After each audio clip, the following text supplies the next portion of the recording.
Hello guys, magandang umaga po. Meron po tayong kliyenteng gugupitan. Akin muna pong nilinyan yung batok ni boss bago ko siya bawasan yung aking pinagguhitan. Nilinyahan ko na rin po ito yung patilya. Sumunod gumamit po ako ng one guard clipper guard. Akin pong dinandahan pong bawas-bawasan po yung kanyang pinagguhitan. Alalay lang po ang pagbabawas po.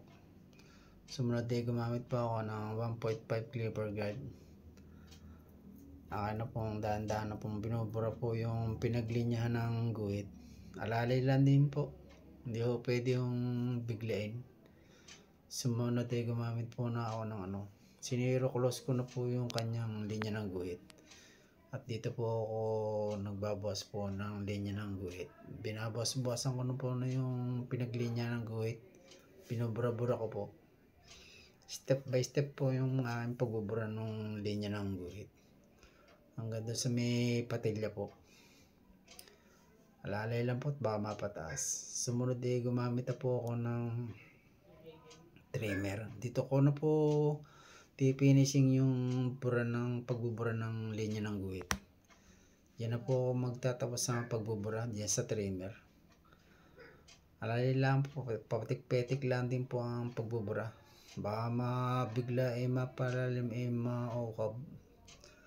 Sumunod nilinyahan ko yung likod ng tenga para pagguguhitan ko. Kita na kagad yung pagguguhitan, pag-aahitan.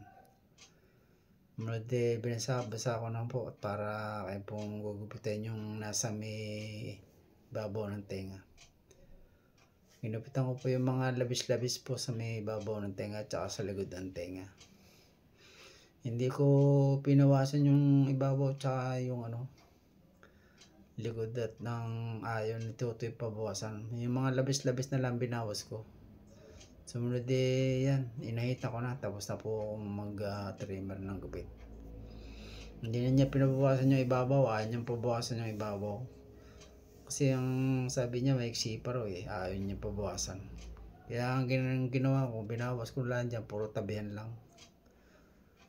Ang pinagupit niya sa akin low taper ang pinagupit niya sa akin. Maiksi pa yung kanyang buhok, pinalinis lang niya yung nasa may gilid, tsaka sa batok, tsaka sa patilya. Gusto niya lang yung talagang clean cut lang ang kanyang gupit. Kaya hindi na niya pinabawasan yung ibabaw tsaka yung sa likod. Bali gilid na lahat tsaka batok ang pinagupit niya sa akin.